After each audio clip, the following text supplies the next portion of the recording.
this, leaving 10 minutes for Q&A. My name is Bert, and I'm a professor of ethics at Dublin City University. And I'm chairing this session with Dr. Tony Raj. And perhaps you can say a few words about your role here. Welcome, everybody. My name is Tony Raj. I'm a professor of physiology at St. John's Medical College. I'm also the dean of the Research Institute on campus. I lead the division of medical informatics. I work in the area of technology and health. So the topic is technology advancement and ethics. First speaker is Walter Fontanini from Budapest, from the Medical University, and the floor is yours. So, thank you for having me here. I'm Walter. I'm professor of criminal psychology in the Faculty of Law and neurosciences in the Doctoral School of Neurosciences in Florence. And today we're talking about the ethics of creativity, but using some examples, some borderline examples in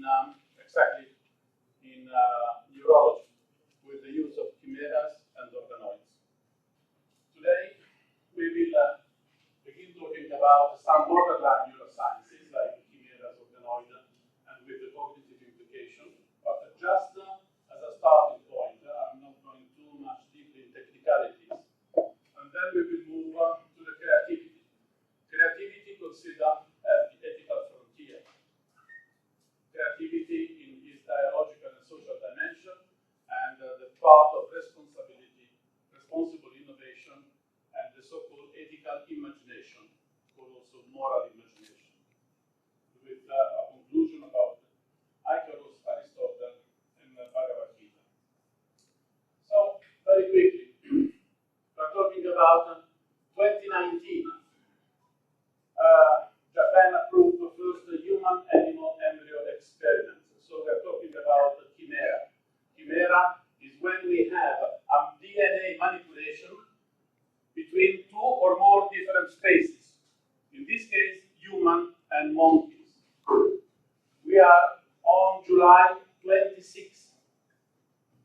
5 days later, China is announcing the first successful experiment, the same thing. So human-monkey hybrid repeated in 2021 between the USA and China in the COVID period.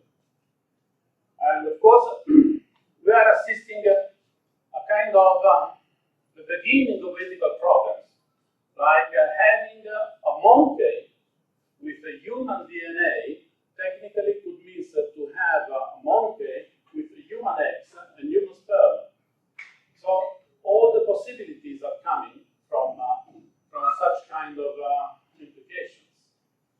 Now we're moving to 2020, where a human gene has been given to a monkey in order to develop his brain, or its brain, actually, this is one of the questions, during pregnancy, and folding and brain dimension is becoming closer and closer to the human one in one generation. This was about chimera. Everything changed in organoids in 2012 with the Nobel Prize to Yamanaka. Because before 2012, we had the need of using embryos in order to obtain pluripotent stem cells. But after Yamanaka, we are using skin cells in order to have any kind, almost any kind, more than 200 different cells. And from the cells, we have organoids. In particular, we're working with brain organoids and assembloids. Assembloids is when we have the different organoids together, creating a multi-layer structure. 2020, Pascal, Stanford University, is beginning to think that brain organoid is not developing properly in vitro, so it's developing a small net in order to suspend the organoid to give a spherical, a round shape. And supposedly, the life of the brain organoid is moving from days to weeks.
became an experiment into another experiment, a nested experiment. So, Timothy syndrome is about calcium signaling defect.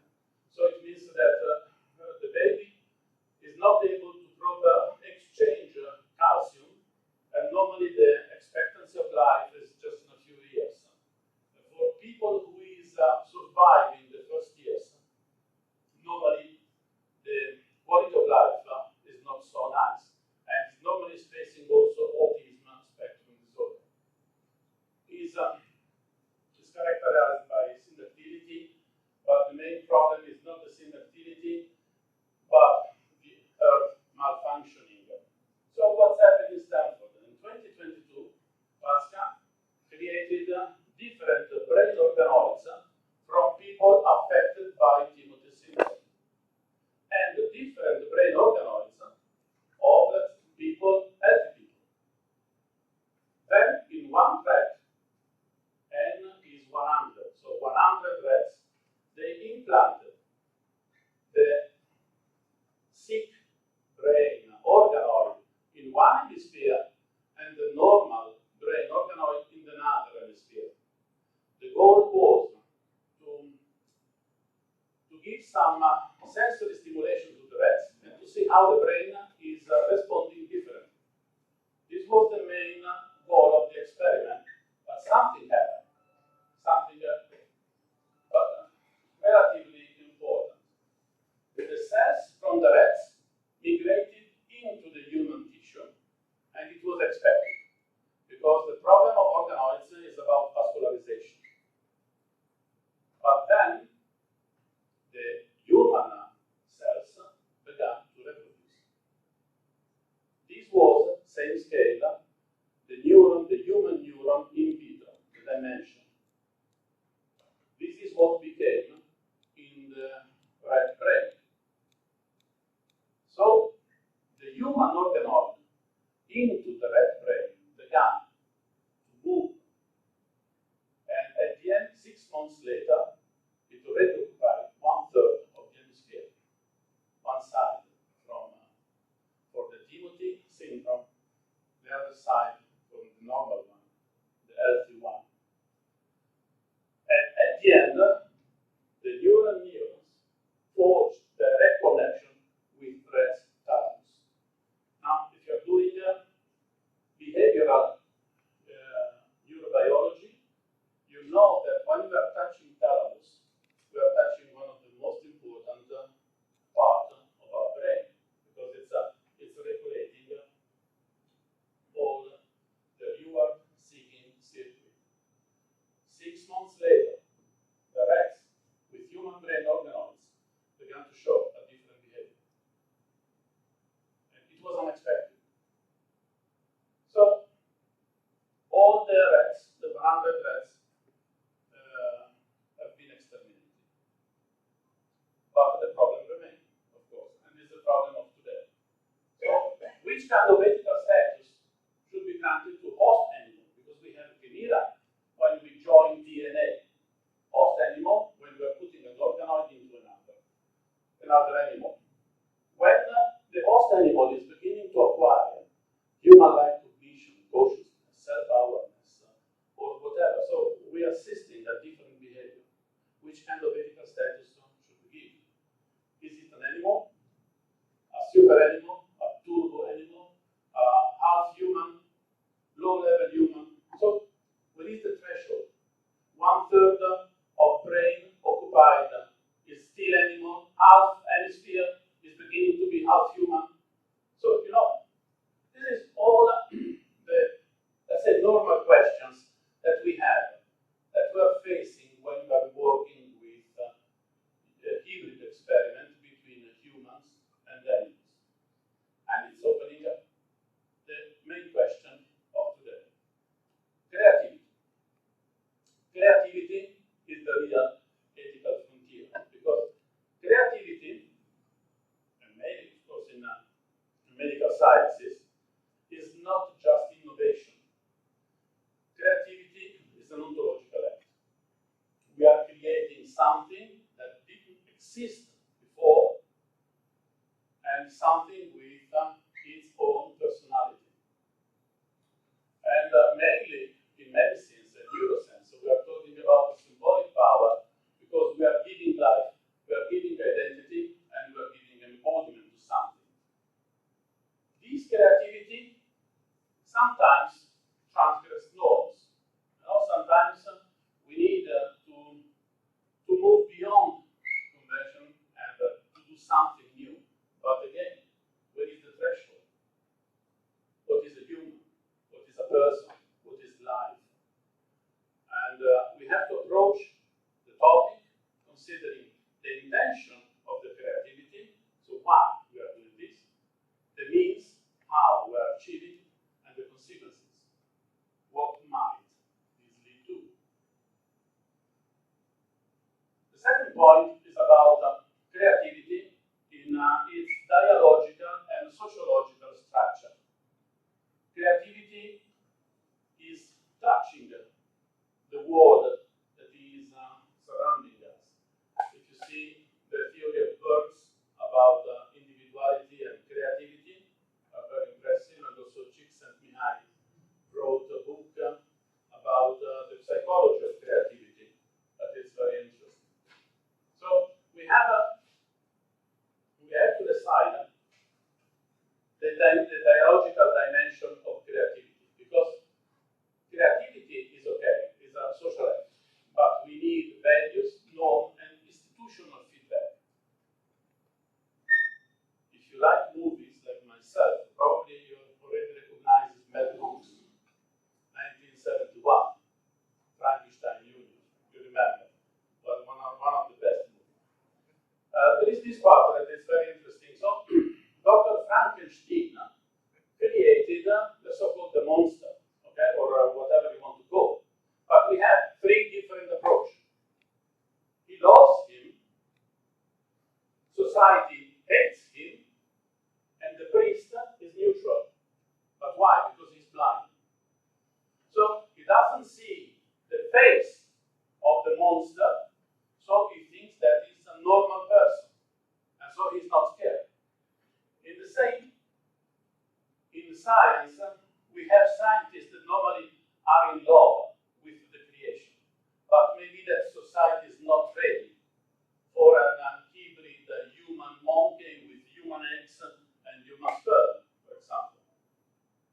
This is why the dialogical part is essential. The social dimension, sociological dimension is essential when you're studying ethics.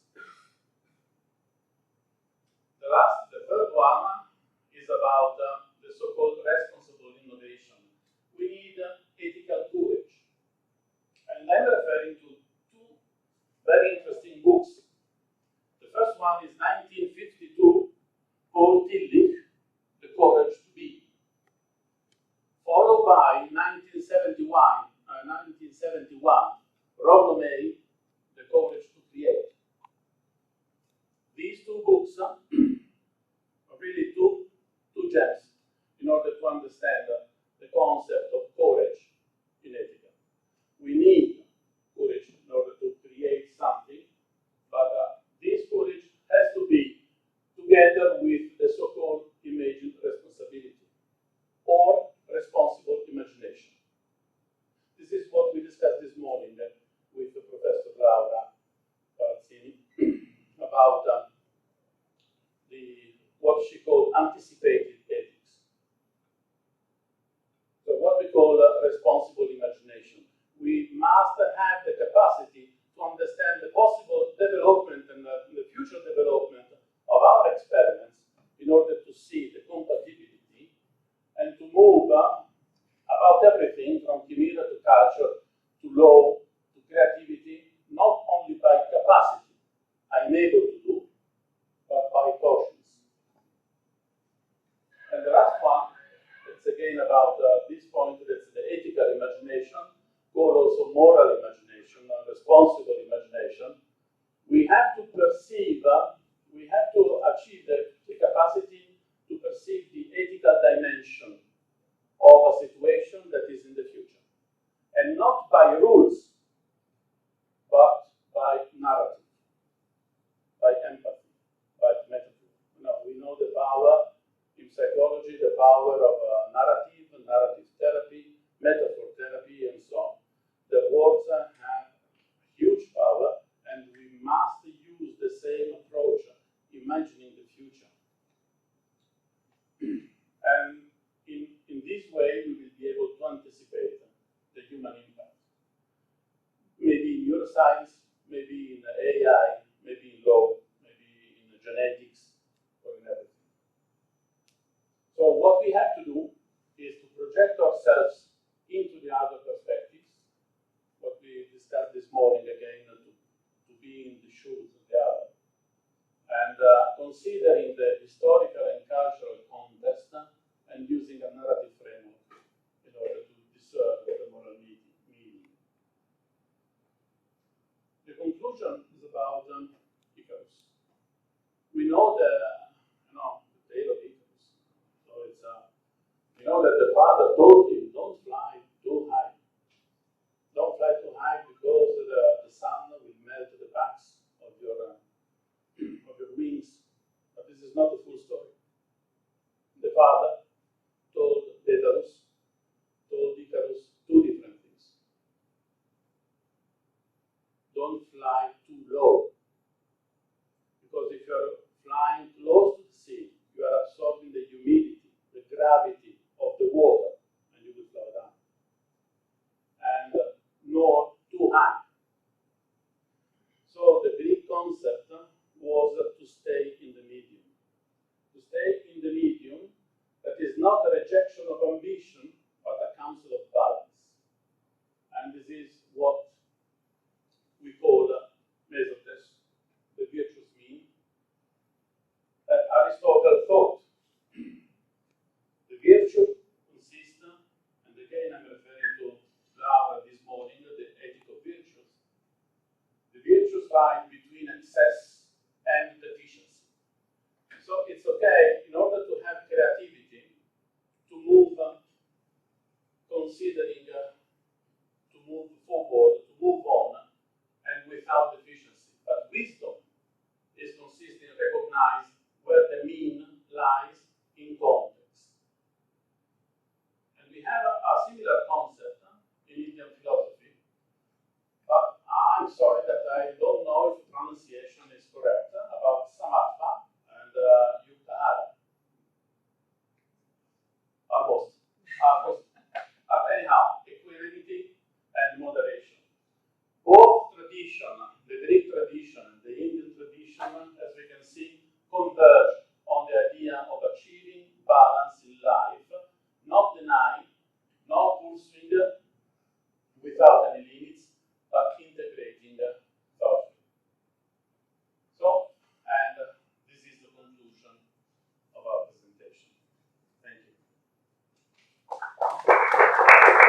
I think it's interesting to see how developments in science with neural organoids, but also artificial intelligence, raise questions that are very fundamental about what does it mean to be a person, or a human, what does it mean to be conscious.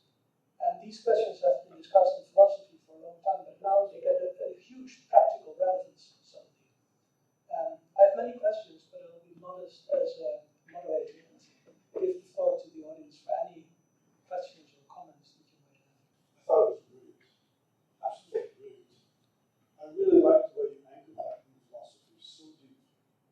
And you brought this real technology, it's really real. It is both promising and scary. And you put it in philosophy. I think I have nothing to say after that. I don't need to give my presentation. It was great. Thank you. So it's the concept of self. We can begin from Locke. For example, identity of the person is linked to the memory. And it's opening now, it's an incredible question nowadays about dementia, for example. When the person is suffering dementia and has no memory of his or her life, he's still a person. And you can see different reaction if you're moving, for example, from Canada, where they will be offered immediately euthanasia, or in other countries. So it's again these questions are, and thank you for the note that they have an incredible Thank you for that. I really enjoyed that presentation. I want to ask you about imagined responsibility. I think when we look at new developments, we always feel that there is this ethical lag, right? The ethics follows the technology and sometimes with quite a considerable period. In the example that you've given us of chimeras, how would you see this actually playing out practically? I mean, if you were to look at the problem, do you pin it on where you see the science going, or is it more philosophical? Also, these examples was provocation, mental provocation in order to think about it. It's a very, very extreme. Science is built up a day-by-day routine job that we are doing in humility and abandonment. But sometimes we need such kind of shock. This was a good example of an absolutely unexpected result. Because, again, the point was just 100% Timothy syndrome. No one was able to imagine that human brain will take the control of the rat brain. In 2019, there was an experiment. They were experimenting the brain-computer interface and became a brain-brain interface, actually here in India. Probably you remember, 2019, there was a subject, international, Hindu-speaking, connected with a French national in Paris. And to these gentlemen, they were showed a word in a third language. So the French was not fluent in Hindi, and vice versa, the Indian national was not fluent in French. And they showed a Spanish word to the French, and the Indian guy was able to read it via brain-brain interconnection. But later became a interspecies brain-brain interconnection when the brain of the human was connected to the brain of the rat. And the human was modifying the direction of the moving of the rat with his brain. So we are facing some experiments that from one side are interesting, of course, scientifically speaking, from another one are scaling. But my question is, where is the moral imagination of the scientist? Because again, it's different what we can, and it's different what we have to. So what is the goal in controlling the rat? So it's not to have a new movie from Disney or whatever, but it's a real question. So the moral imagination as a criteria, in my humble opinion, is a very strong component in our research. And thank you for your question. Can I just ask a question of understanding? Because you said that the rats with the implanted human neural organoid tissue started to behave differently after 6 months. What was the different behavior that was observed? Much faster the learning process was much faster, and problem solving was on a different level than a normal cat. And because the thalamus is touching the signal word circuitry, so for them it was much easier to understand something when there was a premium at the end of a duty, a positively carried out duty. I think without going into hybrid research or chimeras, when you just cultivate human neural organoid in a vat, that might raise the question of, does it pass a threshold whereby it gets some form of sentience or consciousness? It's a real question, actually. And the problem is that, in my opinion, of course, the problem is that such kind of problem was not properly defined in Stanford University before implanting human organoids in 100 rats.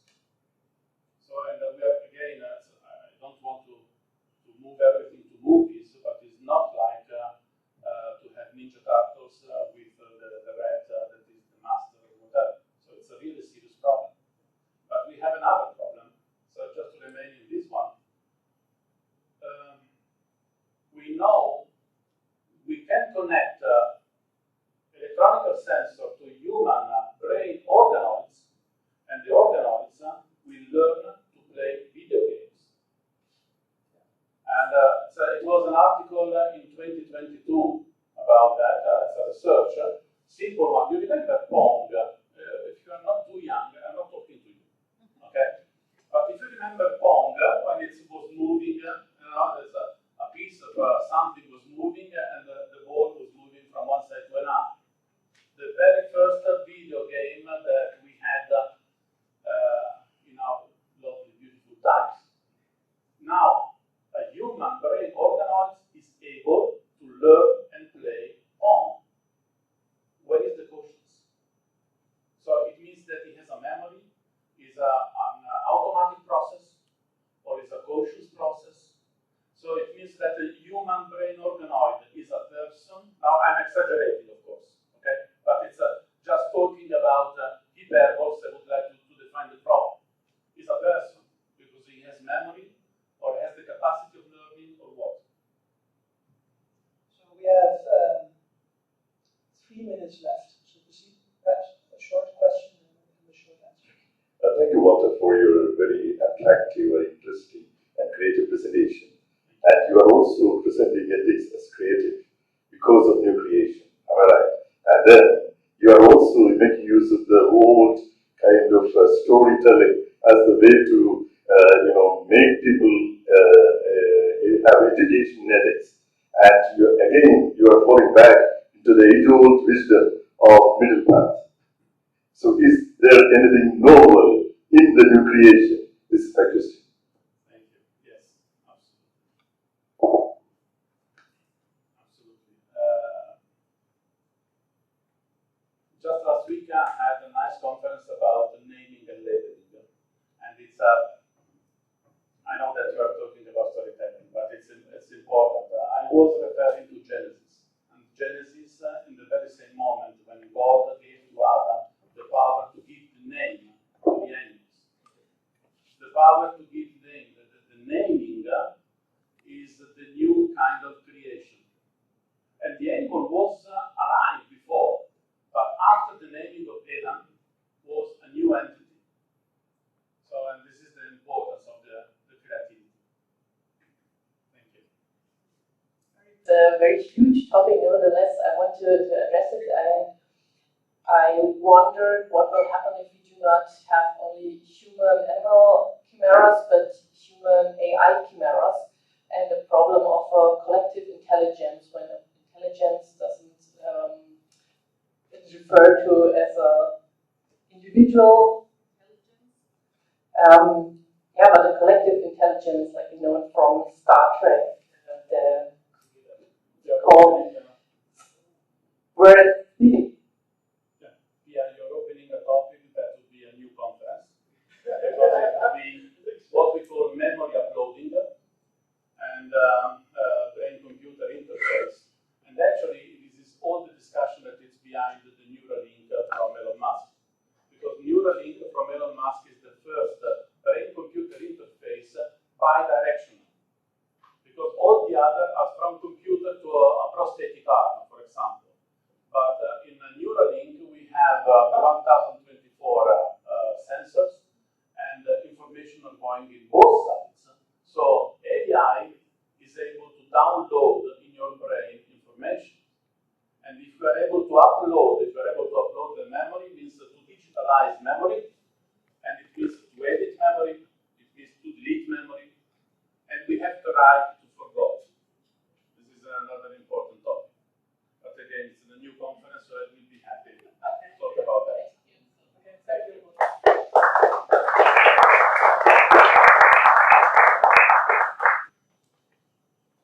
So we move with our next speaker, Dr. Arnald Mahesh. Dr. Mahesh is a Salesian priest belonging to the Salesian province of Trichy in South India. He has a master's degree in philosophy, and he later obtained another master's degree in philosophy of religion from the Madurai Kamaraj University in India.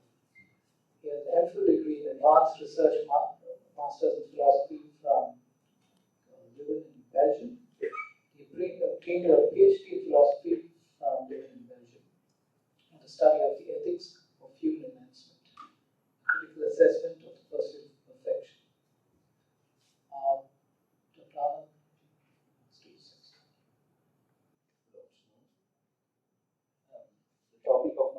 presentation for this afternoon is ethics of human enhancement. Mainly, I will be introducing what is human enhancement and the different categories and possible ethical questions, which will invite us for deeper reflection, discussion, and also further study. So, why human enhancement? It is mainly to improve our bodies, minds, and also our human abilities with a view to increasing our welfare.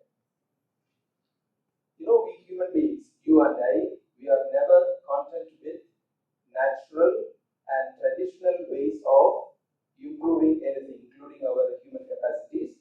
For example, having education in a natural way or traditional way does not satisfy us, and we move to biologically and pharmacologically enhancing or modifying our cognitive capabilities, and also moving from having external tools to improve our human capacities to integrating technology into our bodies. So why the proponents of human enhancement propagate this particular technology to the world, to you and me, is to have increased productivity, creativity, stronger bodies, finer looks, sharper minds, better performance, deeper serenity, longer lives, and happier souls. Not all of them are real. Some of them are still fictional, and one of my doctoral research guides used to say some of them are just vanities. Now, this presentation, we will see the what, why, and how of human enhancement, the why of human enhancement, then the definition of human enhancement, the main categories, and the ethical concerns, and at the end, an open invitation to further deeper research. Why and what is human enhancement? If you take the story of humanity itself, it is a history of enhancement. The ability to adapt among human beings has been relentlessly creative and prolific. From the taming of fire and moving from outside to inside, we have been engaging in human enhancement. Why? Mainly to overcome the so-called human limitations and to become better than better than human, or as some people say, we want to become Homo superior. And I'm not a medical doctor, there are some medical doctors here. We know what is the purpose of medical technology: not to engender improved or the so-called perfect or post-human beings, but mainly to prevent, cure diseases, challenge disabilities, alleviate suffering, etc. And why we human beings are so discontented with our finitude. You know, we are all finite beings, just because if you believe in creation, or just because we have not been the authors of our own existence. And human enhancements are trying to tell us, or the proponents of human enhancement are trying to tell us that we can become a kind of perfect. But the medical technology is mainly for therapeutic purposes.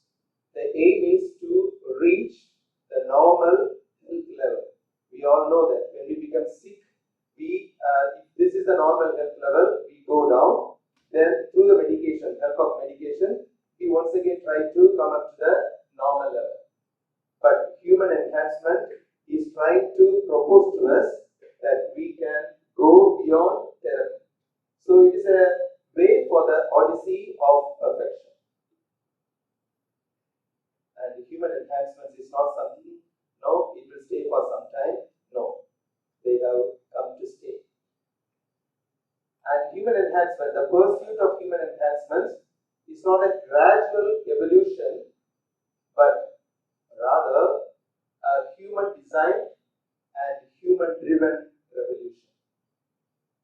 Now let's come to the definition.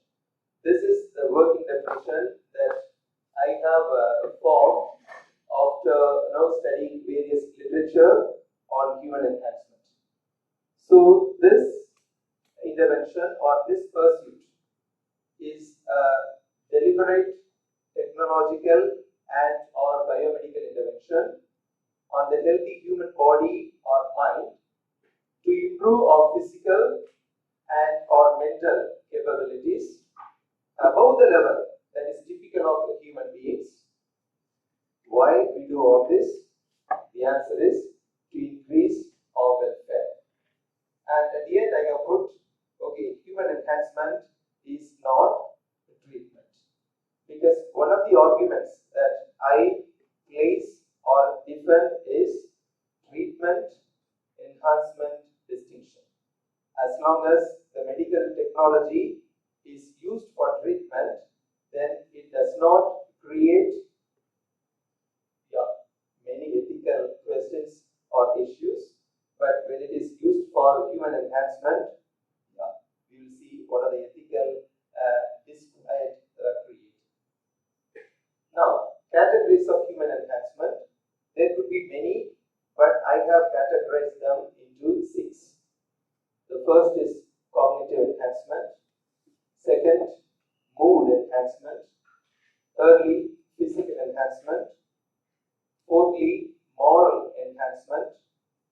Fifthly, lifespan extension. Fifthly, designer children. You may be knowing, not all these things are actually realities. Okay, some of them are still fictional, but they may become realities. And I, as a philosopher, also as a moral philosopher, am also responsible to contribute my own views towards this particular technological development. Let's go in brief, one by one. We may know it, okay, but still to refresh our minds. The first one is cognitive enhancement. So it is nothing but the amplification or extension of the core capacities of the mind using augmentation of or information processing systems. So when cognitive enhancement is taken by cognitively challenged people, it is considered as a treatment. But when taken by cognitively normal, then it creates moral uneasiness. Secondly, mood enhancement. It is a treatment of a lack of good mood. So when somebody lacks a good mood, then he goes for mood treatment or mood enhancement. So this mood refers to enjoyment and ability to function socially, but when it is disrupted, you go in search of some medical intervention or treatment or enhancement. So to make shy patients outgoing or more assertive, or compulsive patients relaxed and easygoing, and people with lowest self-esteem to have a bit of self-confidence. But when taken by the non-deceased, then it creates moral disquiet. The third category is physical enhancement. So this improves the physical function of a human body without deleterious side effects. Some of the examples for this category is, it is done through surgical, genetic or pharmacological ways. Doping is one of the known physical enhancement. Others could be cosmetic surgery, tattooing, scarification, and other body modifications. Next one is moral enhancement. When it will become a reality, we don't know, but a lot of literature now are available in the world of philosophy and moral philosophy. It is to make people more moral or to have better moral intentions or making people morally better. So resulting in the overall benefit of the enhanced society. So when many people are morally enhanced, then we will have a better society to live in, because most of the people will be leading a moral life. So an intervention that helps us have morally better motives, and some of the types are conventional or natural, others are actually non-conventional or artificial, and the ethical concern here is the plausibility, first of all, whether it is possible and whether it is desirable. Why? We will, when we come to the ethical concerns, we will raise some moral questions. The next one is lifespan extension. So we know, those who are in the medical field, it is the senescence that is the most crucial factor that is making us vulnerable to death. So when due to technological advancement, if the retardation of senescence is possible or successful, then it is most likely that we grow older without aging. So would remain fittest and healthiest indefinitely, to experience, learn, as well as to achieve more. And the last one is designer children. When it is going to be a possibility, we don't know. So it is to control over the traits of the prospective children, making children of smarter, healthier, and happier disposition through the assistance of human enhancement technology.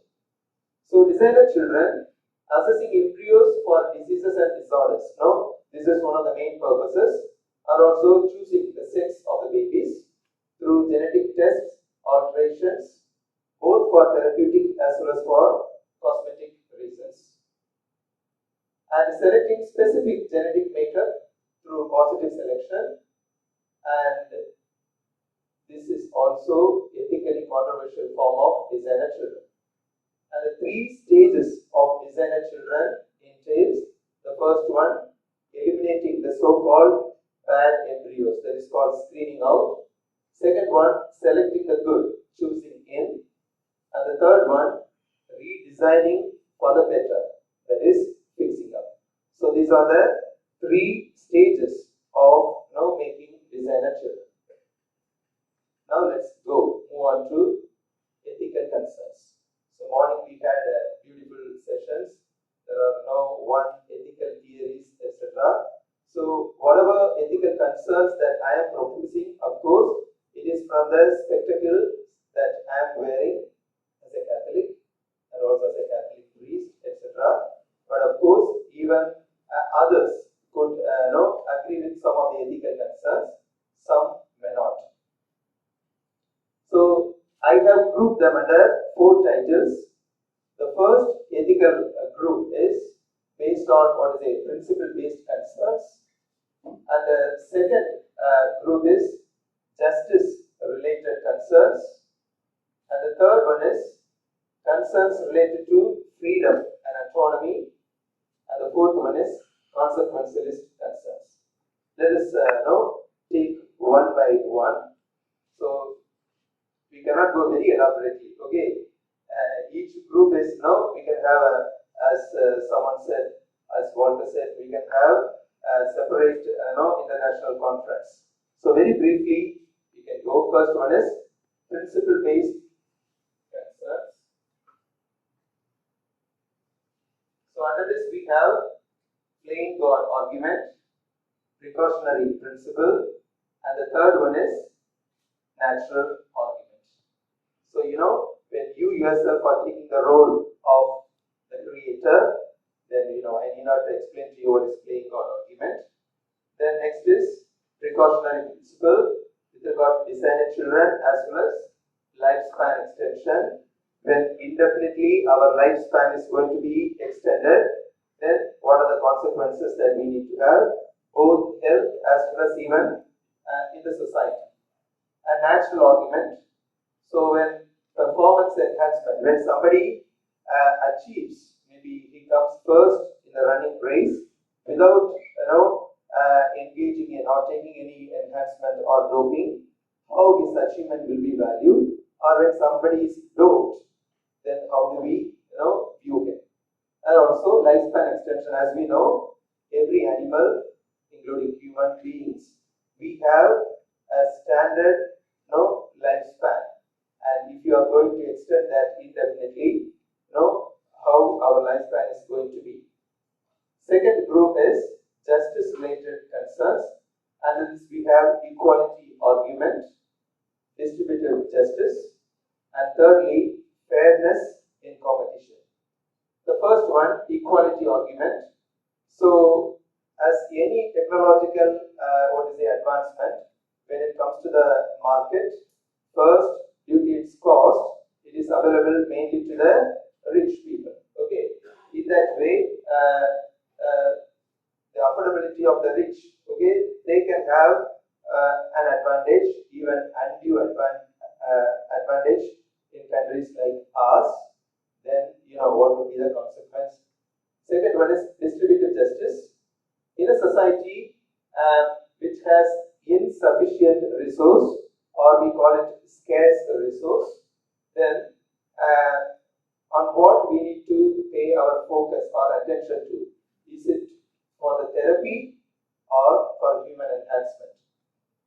And when we have lifespan extension, then there will be concerns related to intergenerational justice, that people will be living longer, but whether they will be able to contribute more to the society. So the younger generation have to work more for the sustenance of the older generation. Whether it is going to be a blessing or it will be a curse, that's a question mark. The third one is fairness in competition. For every sports, we have sports ethos, and when we have this performance enhancement used by someone, then the person who takes advantage of any performance enhancement, he or she will have exclusive advantage in every way over the others who are non-enhancers or those who don't use enhancement. And the third group is concerns related to freedom and autonomy. So here we have three concerns. The first one, some opponents of designer children, they say that we are not allowing the child to have an open future because we are already designing it. Secondly, moral enhancement and mood enhancement. Then here we are questioning the moral agency of a particular person who takes mood enhancement or moral enhancement, to whom we need to attribute,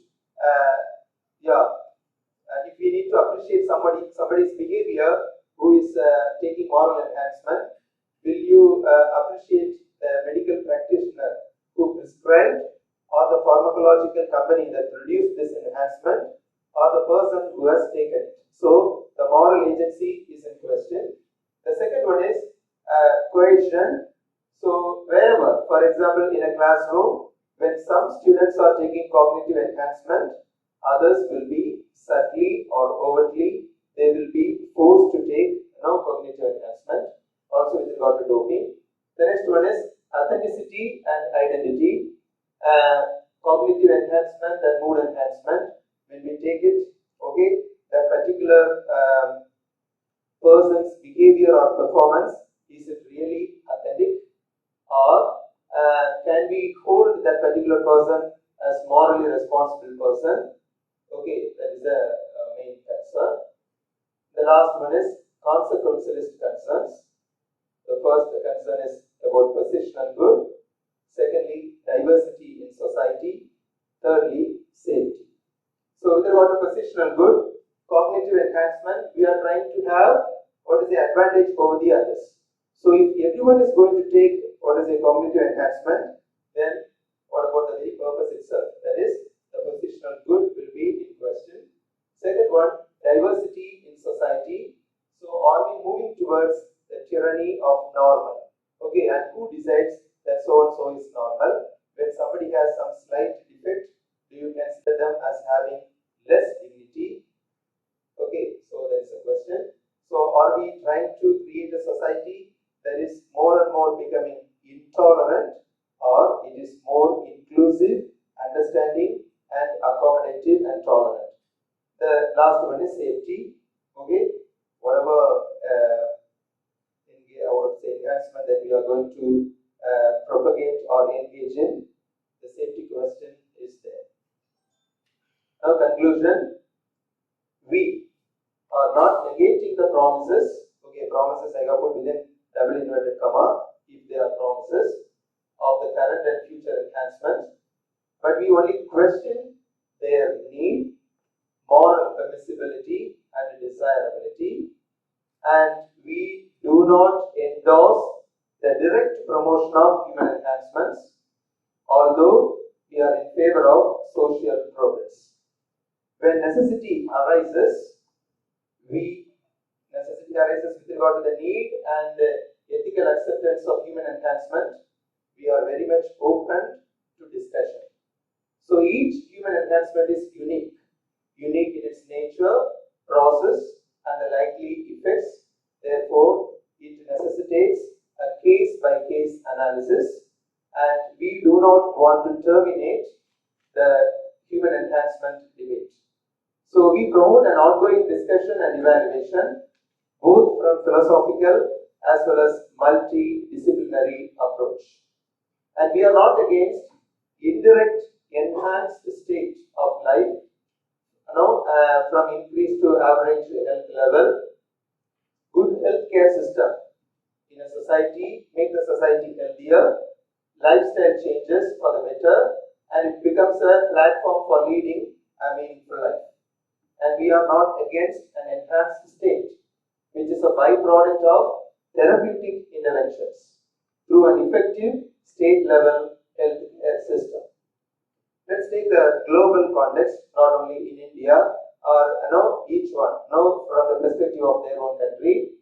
We do not defend human enhancement at the expense of so many of our brothers and sisters all over the world, at the cost of the moral and socio-cultural values, especially at the cost of our brothers and sisters who are vulnerable to various preventable and curable diseases, natural and human-made disasters. As long as the struggle to bring people to a normal health level, no question of employing human enhancements by the state-level healthcare system. Reasonable and responsible persons know how to set priorities. So our priority in the context of human enhancement is to assure basic health care, because health care is fundamental. Thank you.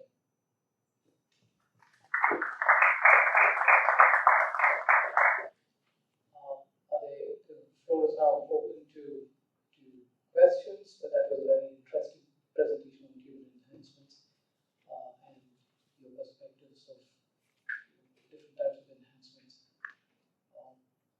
Thank you for also sharing your book on human enhancements, and I will go through that. But the floor is open for questions. Please ask for the mic and colleague there. Thank you, Father. Enjoyed that education for me. As a Catholic physician, I never thought of this.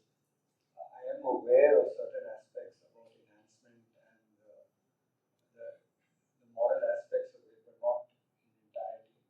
So, two quick questions. One is religion human enhancement, or is it only technology which you're worried about?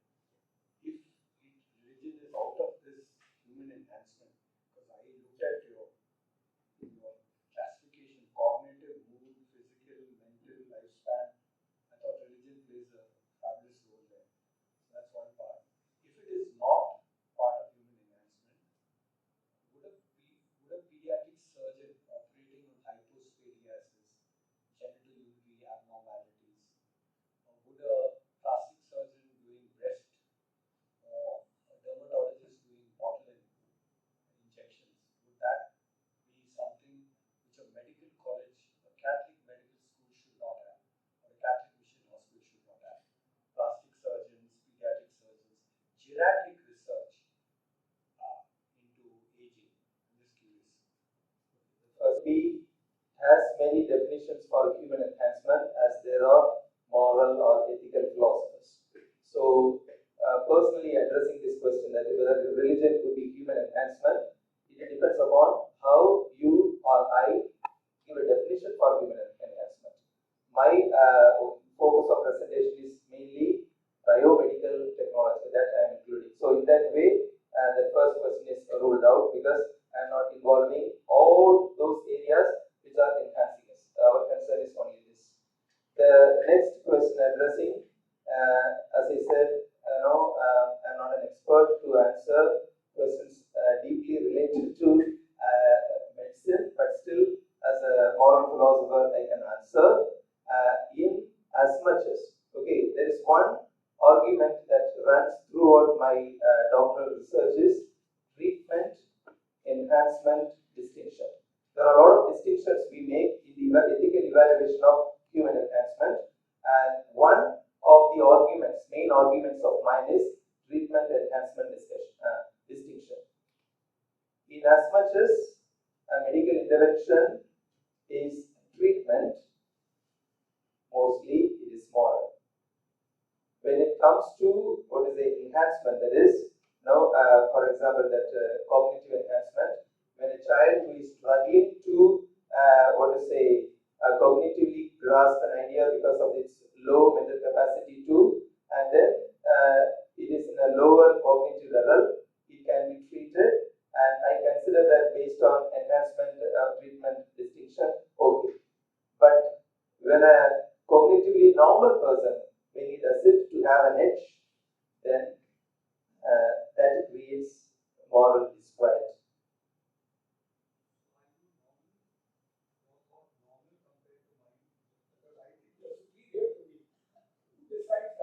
Now, that concern I have already raised. Okay, what is normal and what is natural? That is a big question mark. That's already there. No, that can be also questioned. Very nice presentation, sir. My query is regarding mood enhancers. So, especially in the Air Force, pilots go on a very long flight, and they are given medicines which will keep them awake. This is not used as a therapy. It doesn't fall into the therapeutic domain. But they have to use it from a job perspective, or if they don't use it, they're going to fall asleep and we all know what's going to happen. They want to crash. So would this be desirable to call it as an enhancer, or is it ethical to use it? Yeah. Once again, no, it is. If you have listened to my conclusion, I said when it comes to an ethical evaluation of an enhancement, we need to take case by case. No, one size doesn't fit all. Okay, this one I have also dealt with in my doctoral research. That even some surgeons, I heard that they also use it to be awake or alert or no. So sometimes the profession demands because the lives of people are at stake. For example, a pilot driving maybe 300 or 400 or 500 passengers in view of that. So even if he does not endorse taking that, he does it because otherwise he will lose his job, etc. So even a person, a surgeon who is performing an abortion, in principle he could be against abortion, but when his profession demands, he might do that. For example, they have this struggle in St. John's Hospital. Doctor can enlighten that. Okay, so there we need to see how do I define first of all human enhancement. My definition, that is the benchmark to evaluate. Secondly, where and why I use a particular enhancement, that also matters.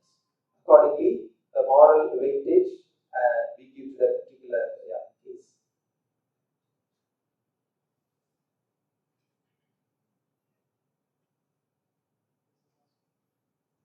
Just one more question. I could not contain my sleep during your lecture. If I had known the I have told you to enhance my mood to keep me awake. But I got a question.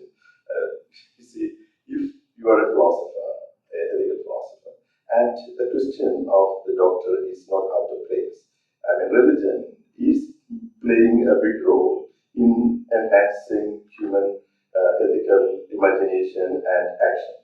We cannot rule out. Of course, that does not come under the purview of your research, but in theory and in imagination, that has to play an important role, and it plays a role, and therefore that has to be really recognized.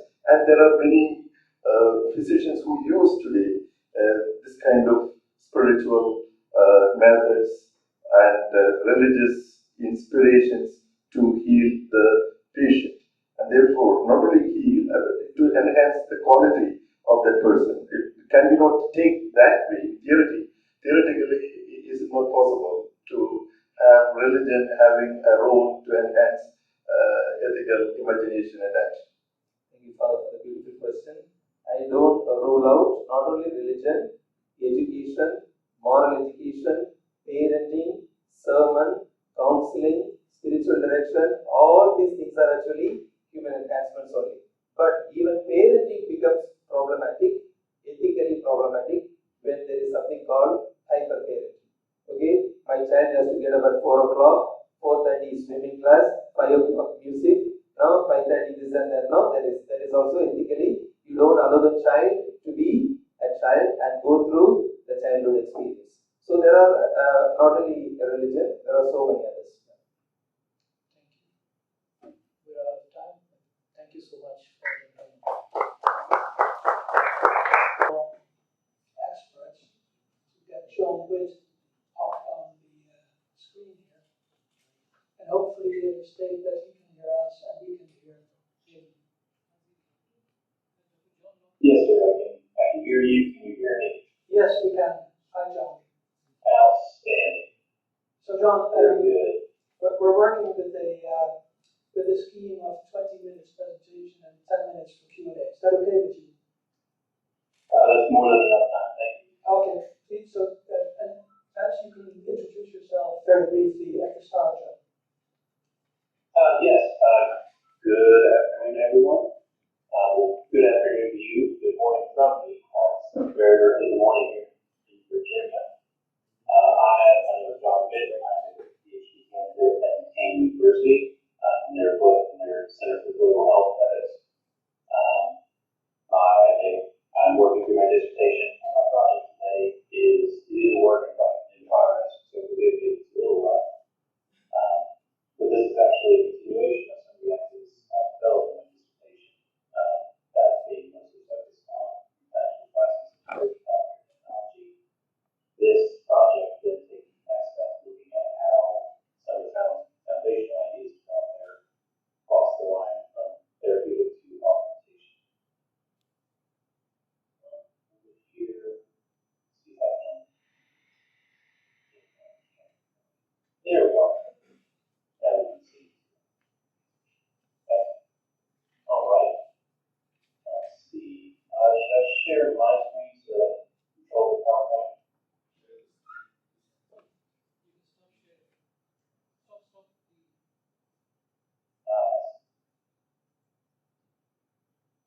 There you are. Now we see you.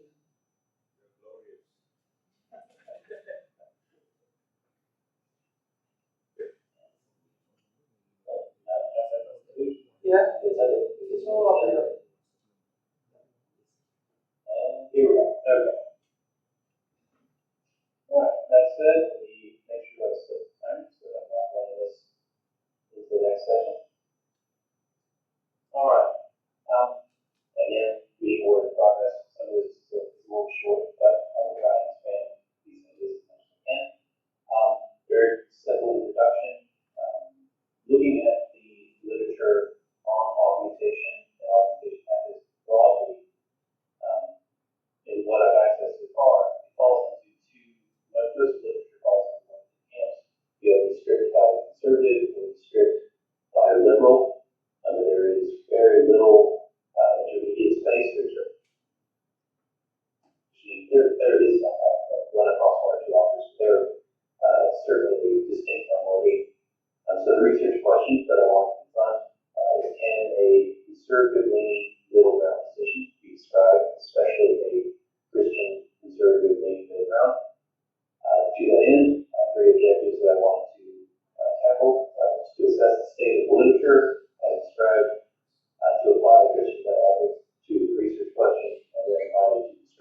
analysis, mostly in just learning how to navigate the fairly frank biases that are present in some of this literature as it has become fairly extreme one side to the other.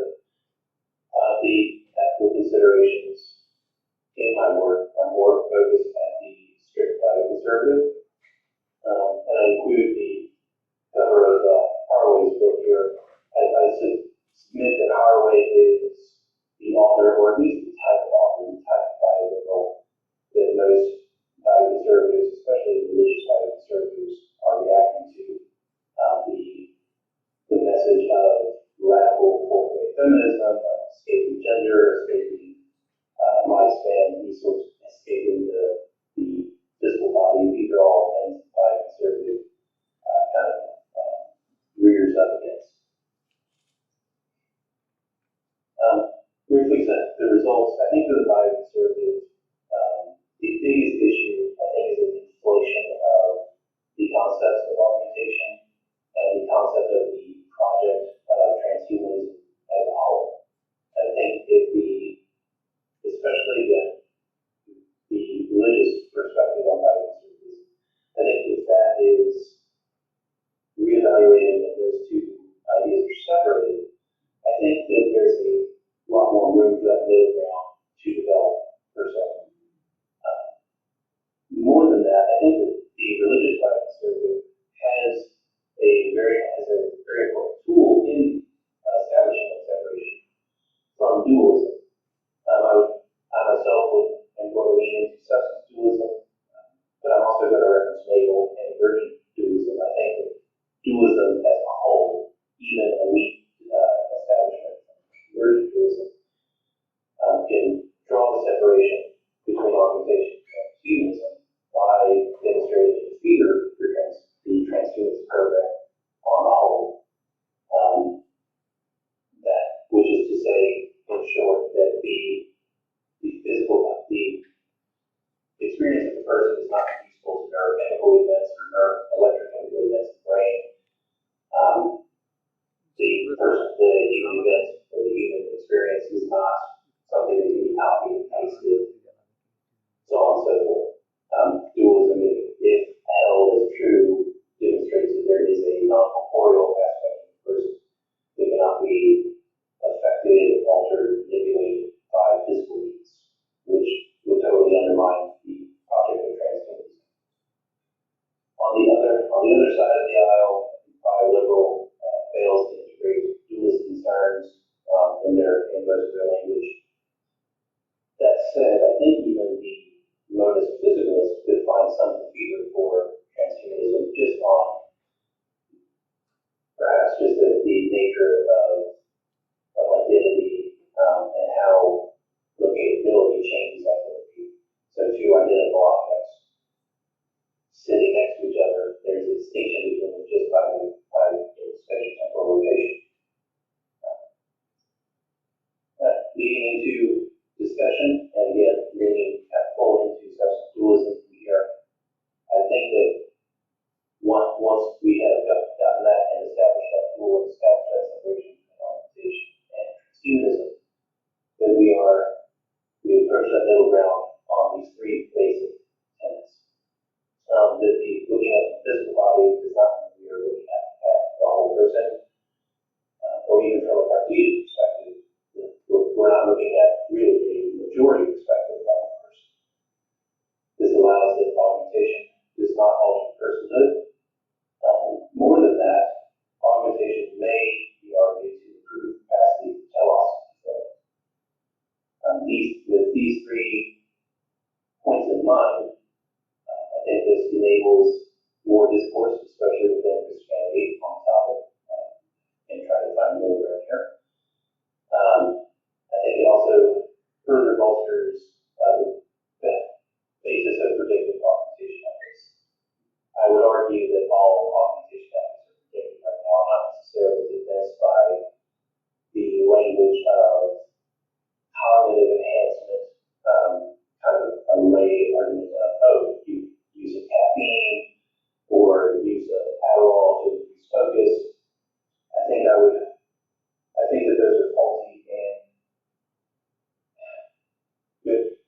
with our last presenter and how he handled one of his questions, I think there's something fair to be said about how we define augmentation will vary considerably from one emphasis to the other. My own view on the subject would be that to be convinced of a treatment, or treatment maybe not being the best word here, but anything being imposed on the body following augmentation, I think requires some severe reduction of side effects. So these medications used to keep one alert for long periods of time, these don't necessarily raise sleep deficit, they just force the brain to remain active for much longer, which may in the long term cause some neurological degradation or just extend tiredness for the next few days. This, to me, does not feel like true augmentation. Maybe 100 years we look back and say that these were the rudiments of these were totally in line with therapy and augmentation, but I'm not convinced that we're there quite yet. That said, I think a more important practical application today is that once the separation is made and this middle ground is established, that we can, with that, overreaches and thus can soften this thing back towards discussions on implantable device use. I bring this up, and I included an image here of a vagal nerve stimulator on purpose. As obviously sound to include here, I do give presentations on medical implantable devices and how that plays popular media at common conventions every now and then. And during one of those, during Q&A time again, I had one of the members of the audience ask about vagal nerve stimulator in particular. I'm sure everyone here is very familiar that the device was originally implemented to help support treatment-resistant epilepsy, and then was found has some off-label use for treatment with drug-resistant depression, and that's what this attendee had the investment. They were having a lot of success with it. Their depression had become much more manageable by using DMS and but as a result, they found that they were struggling with identity issues and just even basic identity of personhood. That somehow their depression was part of themselves and that they had done something irredeemably artificial to themselves. And I wish I could go back and look at the answer that I did, but the basis of my answer was that more complete telescope.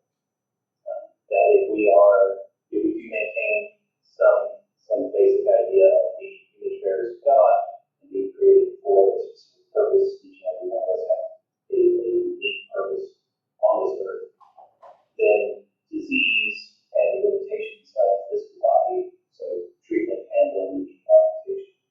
These limitations on our telos are something that I think we certainly have permission to approach, challenge, and hopefully eventually overcome in the right intention of use, and that intention of use helping to bolster personhood and help increase that telos as well. And of course, being a little nervous with my presentation, being much faster than I meant to.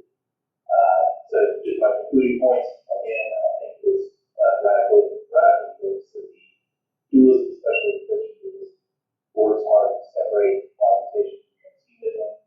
I think also, I didn't have anywhere with this otherwise, but I think augmentation can be used on a medical model. That part of that I did surely that's not having that yet.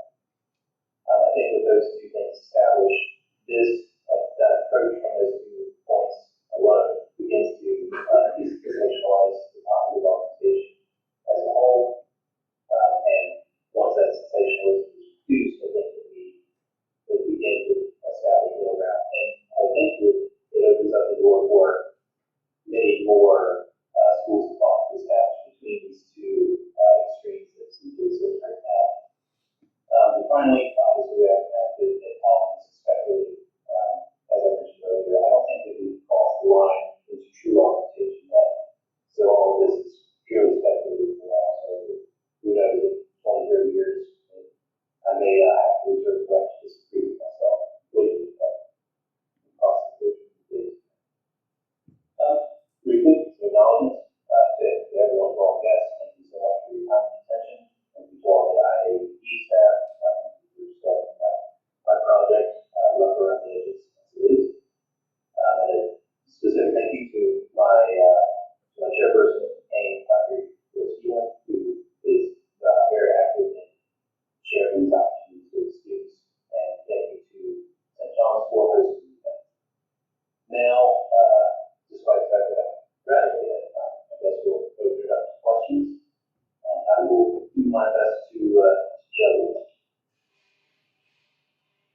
say the body has authority to change the spirit or the non-corporeal aspect is also certainly a step too far.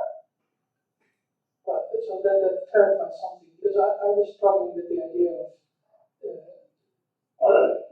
Certainly, thank you for allowing me to clarify that.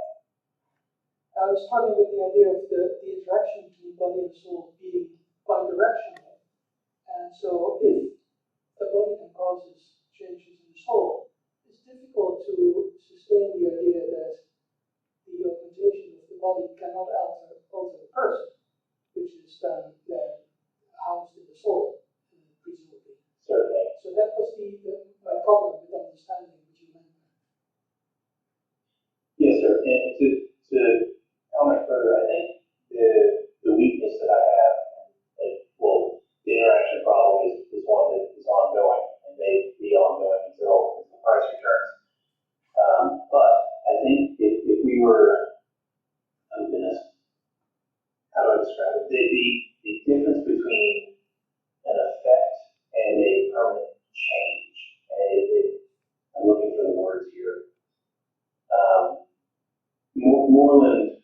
J.P. Moreland looks at the soul as the seat of the person, and this continuous, ongoing, unchanging to a degree, this unchanging I, this constantly existing I, and that person, that seat of personhood does not change as the body ages, as injuries come and go. So to say, if a person loses a limb, their soul is not damaged by the loss of that limb. Certainly, it would have an effect on what they are, might call passions, how passions are expressed, but it doesn't change the nature, the whole nature of the person. And I would admit, my weakness would be the language in parsing that out more clearly. Okay, thanks, John. That clarifies a few things. Yeah, excellent question. Thank you so much for bringing that up. Are there any other questions or comments? If no, then thank you very much, John, for your patience because of the technical issues here. And we have won some time now. Will you hang on, John? Will you listen to the last paper? Yes, please. I'd love to. Okay. Then maybe in the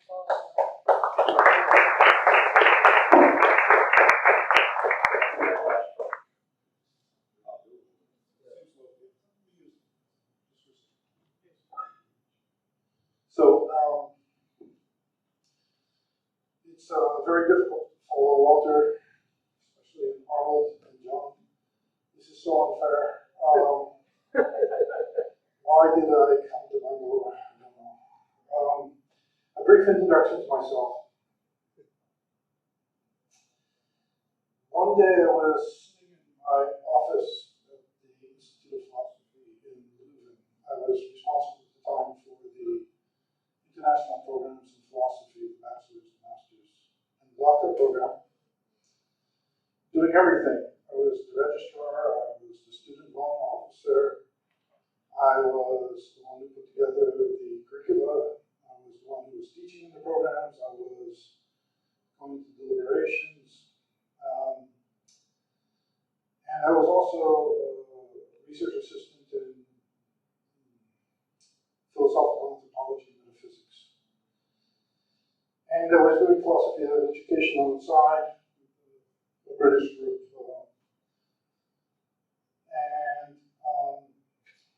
One day, Professor Steele, who was the president of the institute at the time, came in my office, and he had 2 pages with him. And he said, I got these from our colleagues over in law and theology, and they want to know if we want to join a bioethics program with them. So I looked at the papers with him, it was only 3-5 minutes, and I said, no, this is not for us.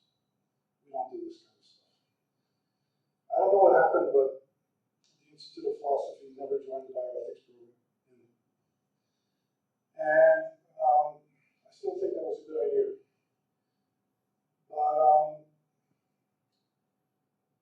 Now, although it's not part of the bioethics program, it's riddled with bioethics in the Institute of Philosophy. So things have changed there quite a bit. And there's a fast.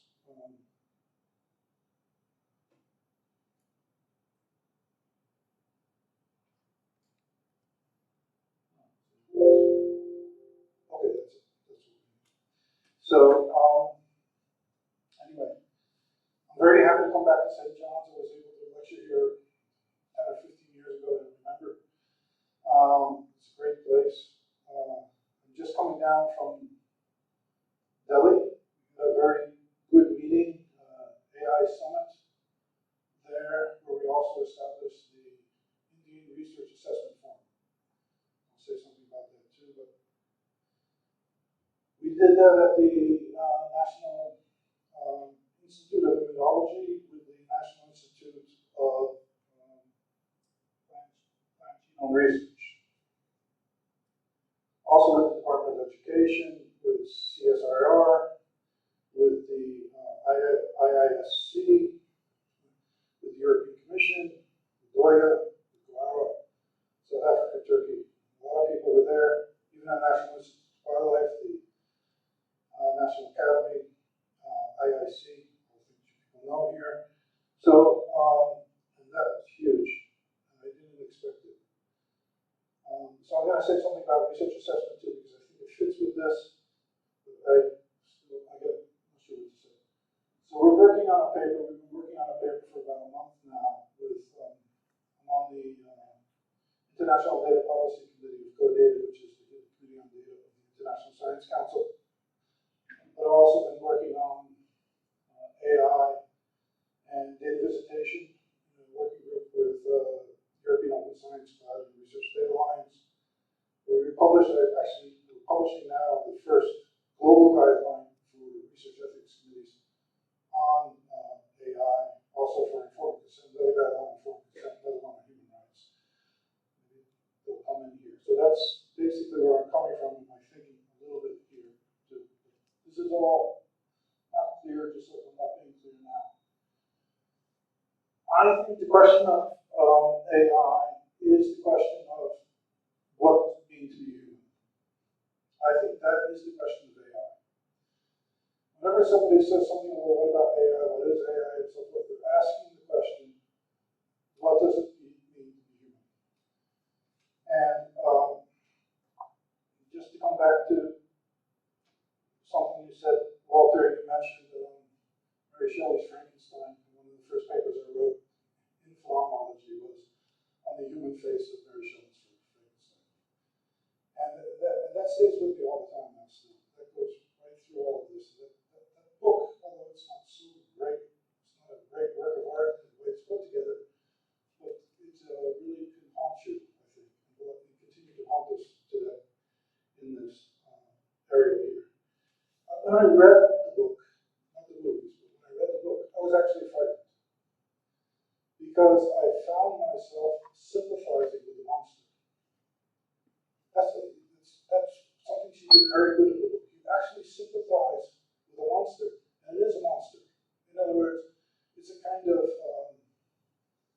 human creation that gives us a sense that we should somehow interact with it and consider it the way we consider other humans. But at the same time, we don't feel comfortable doing it. Of course, you're talking organoids, goes in the same direction as well.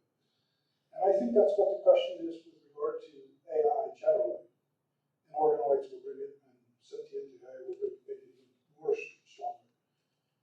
We have often distinguished ourselves from the rest of nature, creation, call it what you want to, as that kind of animal that reasons, that thinks, to whom thought belongs.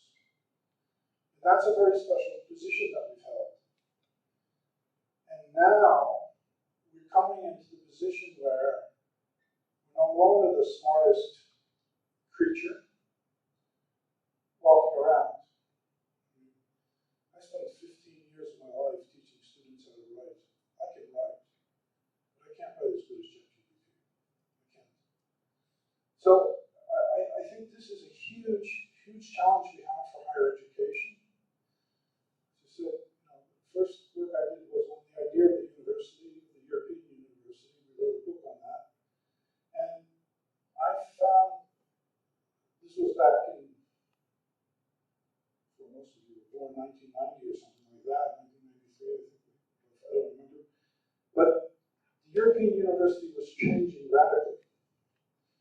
And it has changed really dramatically in the last 35 years, to the sense that it's not even recognizable in many ways.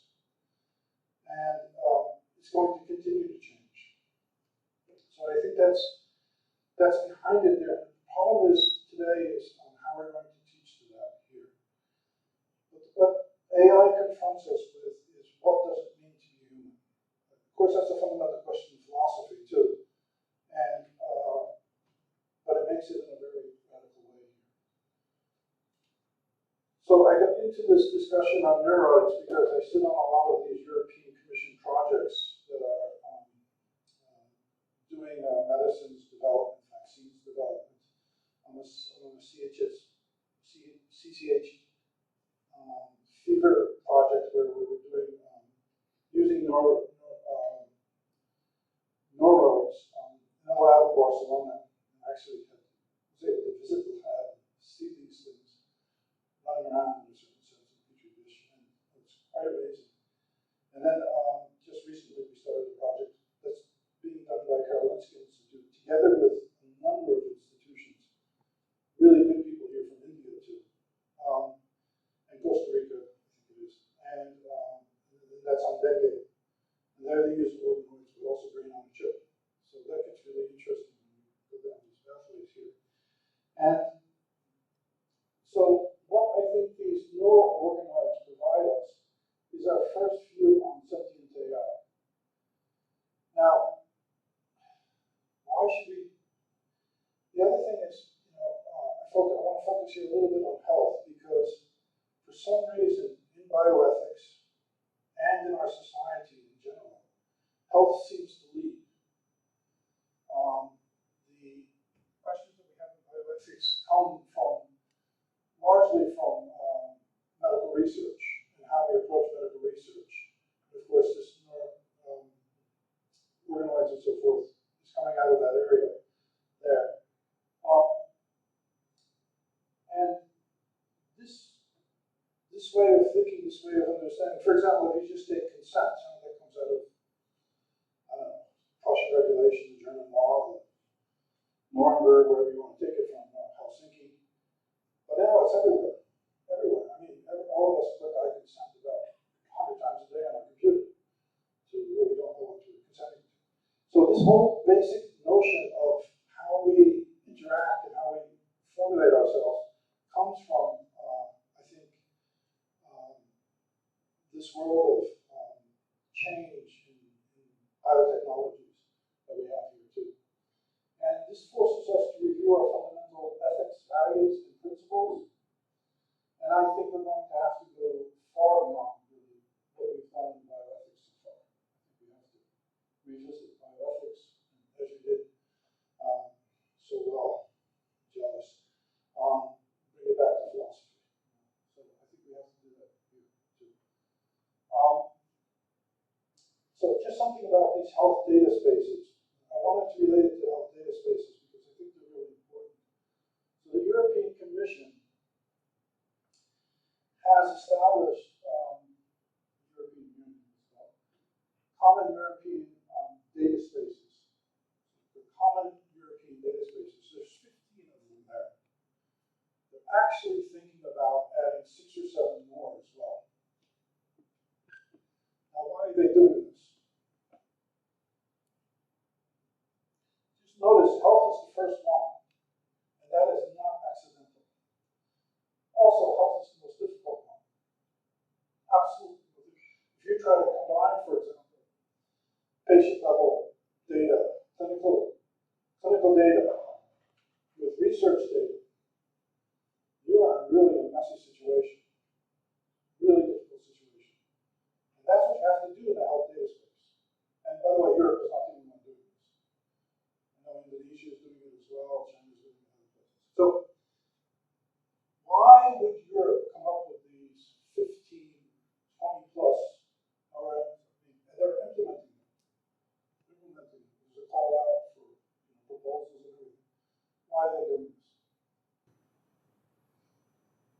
tell me because I don't know.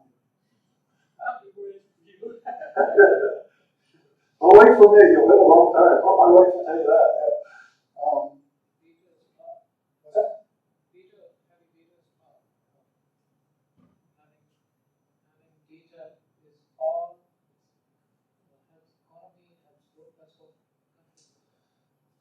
So when you see this, you have to think, what is Europe? I mean, it's pretending to be a political union. It's not. It's a treaty organization, right? We forget sometimes it's a treaty organization. But it's basically an economic union, right? So it's about trade, it's about commerce, it's about industry, a little bit about science, a little bit about education. Education is really a member state concern. Science they take up there, but still really member states to drive it in a certain sense. They shouldn't be talking about defense because they have no legal basis for it. Anyway, it's an economic union. This is our new economy. Sorry, I don't have any euros. I only have your money here. But data is going to replace this. Because this is paper. And data has value. Data is like oil, it's like gold, it has value. That's where AI comes in, because AI we need because we can't manage the amount of data that we have. The AI didn't come about because we wanted to do something, but because we needed it. We have to do it. So that's where it comes about. So our economy is going to be driven by data. And we already live in the digital world. India too. 97% of the people in India have access to internet. That's amazing. I think a few years ago I was in Mumbai, and I had to go down to the southern end of it to get my computer fixed. And I walked back at night, 8-10 kilometers back to my hotel. All these people sleeping on the streets, better mobile phones than I did. You know? It's amazing. This is powerful what the country has done. It's really powerful. So this is a really interesting thing. So we have to ask ourselves, because we're talking about AI, so I suppose we know what intelligence is. What is intelligence? Again, don't ask me, please. What is intelligence? Aristotle said intellecti or something like that, right? And he didn't apply it only to humans, but a sense of movement or something, which is dynamic, is also thinking of in a certain sense here. What is intelligence? What is thought? We know Hegel, we know Kant, we know Aristotle, we know all these people. What is thought? So Daniel Dennett says, I was reading this when I was studying the movement. I wasn't supposed to be reading this either, but I was reading it. And he said that the mind is nowhere to be found. And I agree with him. But I don't agree with what he thinks the mind is. So what does Dennett think the mind is? Let's think in the digital sense. Let's think in terms of AI. What is mind if it's nowhere to be found? Because he wants to say the mind is not part of the brain, it's not part of the body. Well, he doesn't want to say that either. Sorry, he said too much. But it's not part of the, it's not like a place in the brain or a place in your body. So what is the mind?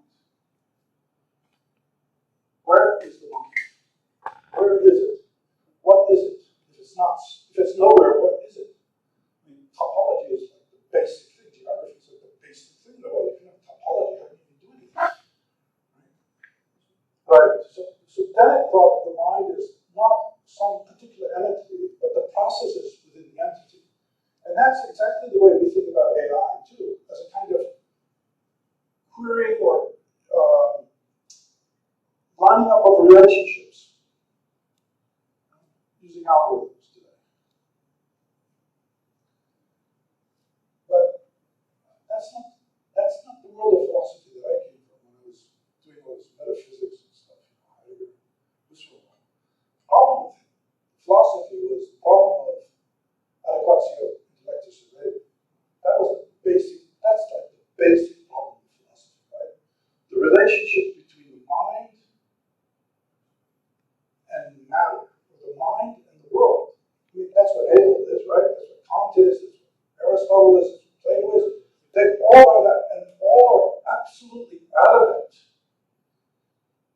that thought is not ontological.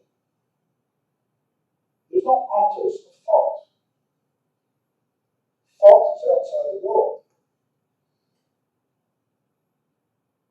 And this is why I always had a problem with bioethics, because bioethics completely misses this. You get involved in all this evidence stuff, you want to copy the social sciences and copy the hard sciences, the physics. Do that. I do that too. But that's not philosophy. Philosophy is the problem of the relationship between the mind and the world. And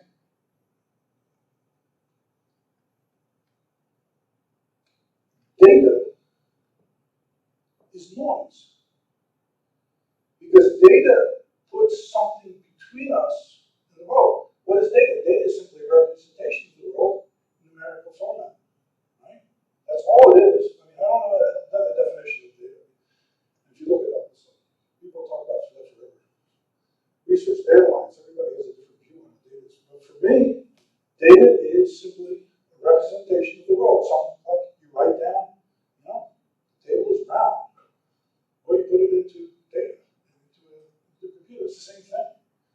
So you still have the problem that Hegel had, Kant had, Plato had, of what's the relationship between the mind that's reading that data, that's represented as a perfect Husserlian problem, and rule of Ponty or something like that, and the world outside.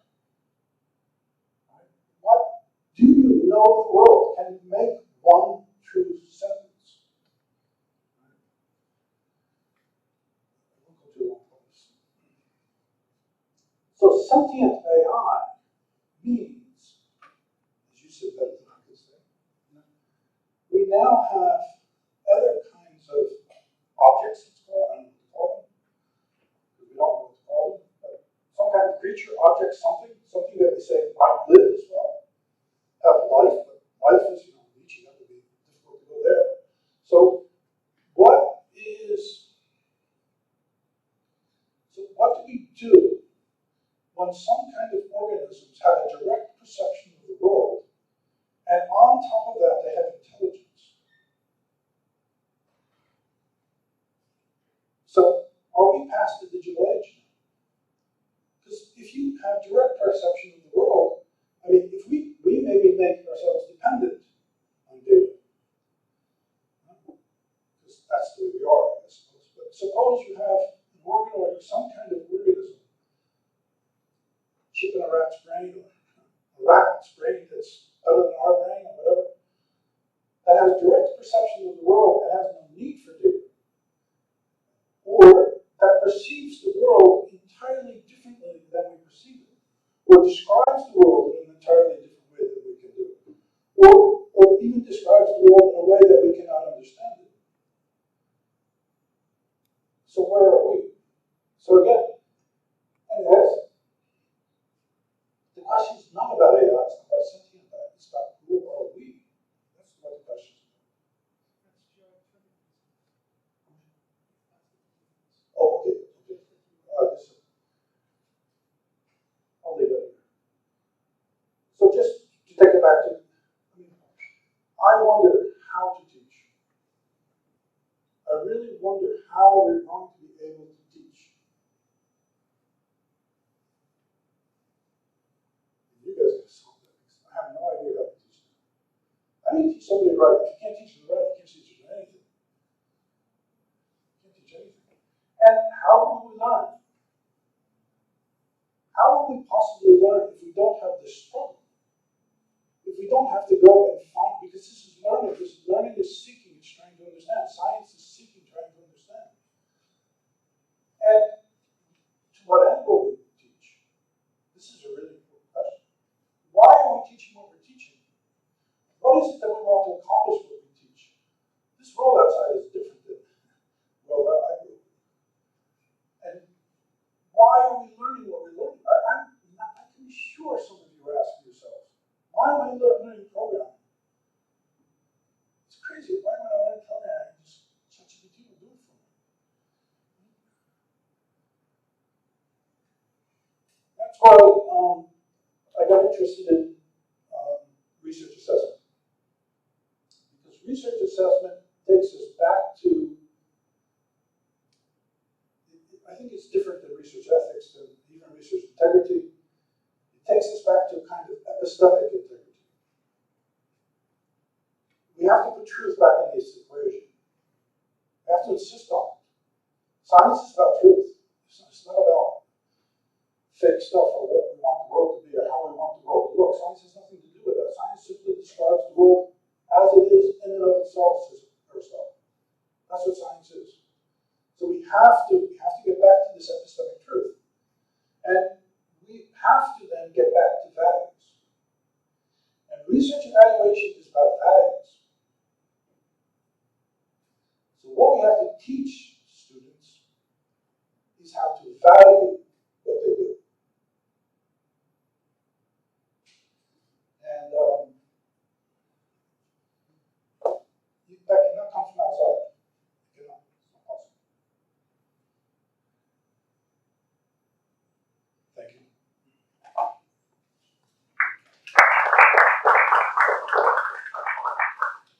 Thank you for your presentation. I have a comment about that. It's really very. I'm more with a similar topic, showing how there was a unity of the person up to Marsilio Ficino, Pico della Mirandola, Orazio, the Dignities Humanitatis, and so on. And then after Galileo, Bacon became this kind of what we call societal cognitive dissonance, and it's fragmentation, psychology. And this is causing such kind of uncertainty in the philosophical ground. One of the possible answers, and I'm asking your opinion, is moving in education from the concept of fragmentation to the concept of complexity. Complexity has an ontological unity in the person, and so we are recovering the unity, but respecting the differences. Thank you very much.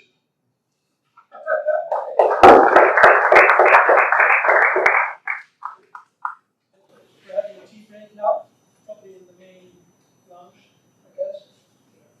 Is that correct? Yeah. Okay, so thank you everybody. Thank you to the speakers.